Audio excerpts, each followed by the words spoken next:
Проектът се осъществява на европейско ниво, като целта е представители на различни европейски държави да обменят опит по отношение на младите хора в сферата на образованието и професионалната им реализация.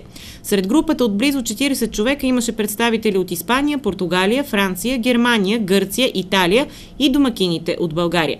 Гостите бяха посрещнати от заместник-кмета на общината Васил Сайменов. На срещата присъстваха и представители на Младежкия парламент. Господин Сайменов приветства гостите с добре дошли в нашата община, сподели с тях какви практики и инициативи има община Самоков по отношение на младите хора. Запозна ги с проектите, по които работи общината и чрез които дава възможност на младежите за професионална реализация и специализация. Представи какво общината прави по отношение на развитието на спорта с огромна насоченост и ангажираност към младите хора, както и по отношение на културните събития. Целта на този проект е развиване на уменията на младите хора, така че да са по-добри в бизнеса. Избрахме Самоков, тъй като от една страна канал Рил е като партньор в нашия проект. Той е по програмата Леонардо да Винчи от Европейския съюз. Ние сме 7 държави, както вече говорихме.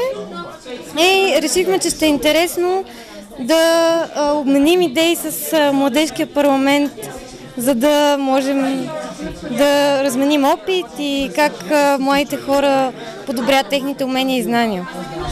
Любопитно ми е, според вас, как премина срещата и с какви впечатления ще си тръгнат гостите от нашия град? Гостите наистина много харесаха младите хора, наистина са горди с тях, даже така се изразиха. Поздравяват общината, че работи толкова много с тях и те смятат, че трябва да има повече такива млади хора и мисля, че наистина ще си тръгнат с положително отношение след като посетят и другите забележителности на града. Представителите на Младежкия парламент се включиха изключително активно, като представиха организацията и целите, които са си поставили, запознаха гостите с инициативите, които са реализирали, споделиха проблемите, които имат със сега действащата образователна система.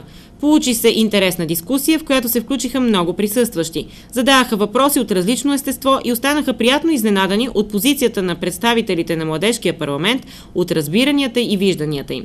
Гостите бяха впечатлени от работата на общината с младите хора, както и от самите младежи. Посочиха ги като пример за инициативни и предприемчиви млади хора с силна гражданска позиция. Дискусията продължи повече от час, след което гостите посетиха историческия музей.